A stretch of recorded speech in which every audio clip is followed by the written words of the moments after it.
5 years old. My mama tells me in a scary, loud, life-threatening voice to stop scratching my coochie snorcher. I become terrified that I've scratched it off down there. I do not touch myself again, even in the bath. I'm afraid of the water getting in and filling me up, and I'll explode.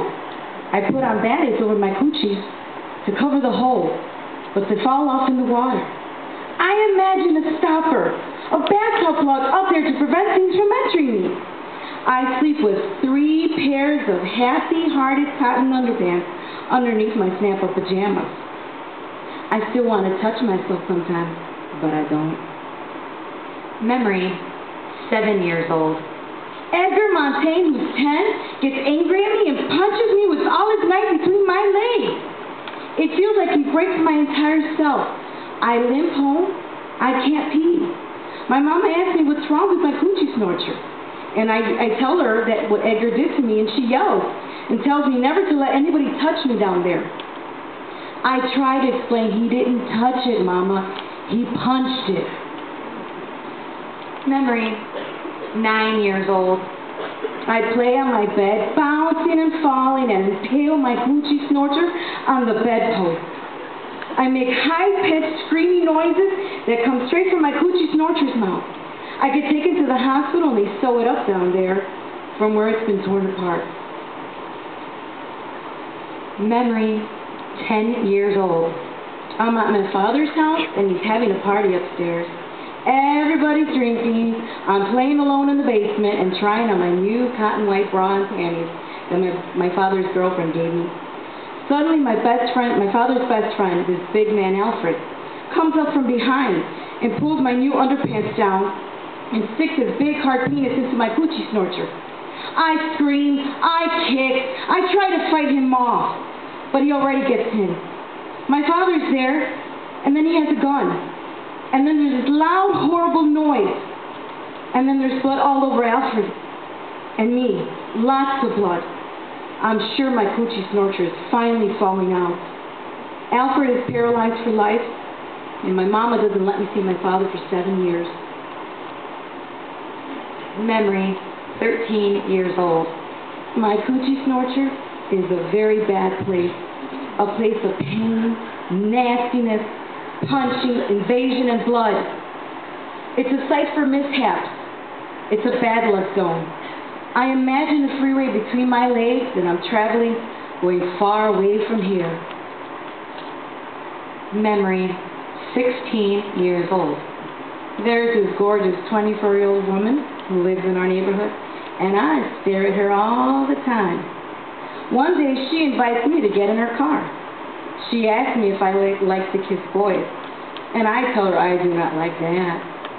Then she says she wants to show me something, and she leans over and kisses me so softly on the lips with her lips, and then she puts her tongue in my mouth.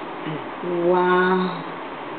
She asks if I want to come over to her house, and then she kisses me again and tells me to relax, to feel it, to let our tongue feel it.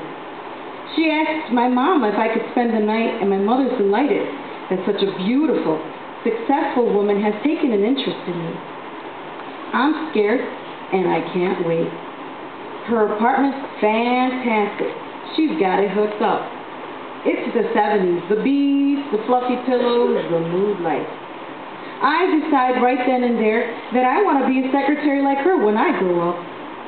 She makes vodka for herself and then asks me what I'd like to drink. I say the same that she's drinking, and she says, I don't think your mama would like you drinking vodka. And I say she probably wouldn't like me kissing girls either. Then the pretty lady makes me a drink. Then she changes into this chocolate satin teddy. She's so beautiful. I always thought bull daggers were ugly. I say, you look great. And she says, so do you. I say, but I only have this white cotton bra and underpants. Then she undresses me slowly and into her satin teddy. It's lavender like the first soft days of spring. The alcohol's gotten to my head and I'm loose and ready. There's a picture over her bed of a naked black woman with a huge afro. She gently and slowly lays me out on the bed. And just our buddies rubbing makes me come. Then she does everything to me and my coochie snorcher that I used to think was nasty. I'm so hot, so wild, and she says, your vagina, untouched by a man, smells so nice, so fresh, wish I could keep it that way forever. I get crazy wild, and then the phone rings, and of course it's my mama. I'm sure she knows. She catches me at everything. I'm breathing so heavy, and I'm trying to act normal when I get on the phone and she asks me, what's wrong with you? Have you been running? I say, no, Mama, exercising. Then she tells the beautiful secretary to make sure I'm not around any boys, and the lady tells her, trust me, there's no boys here. Afterwards, the gorgeous lady teaches me everything about my coochie snorcher. She makes me play with myself in front of her, and she teaches me all different ways to give myself pleasure. She is very thorough.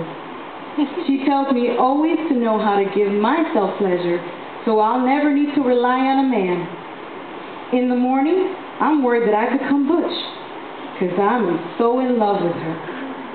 She laughs, but I never see her again.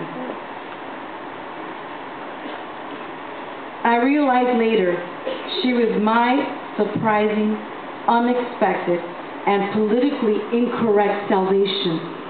She transformed my sorry-ass coochie snorcher and raised it into some kind of heaven.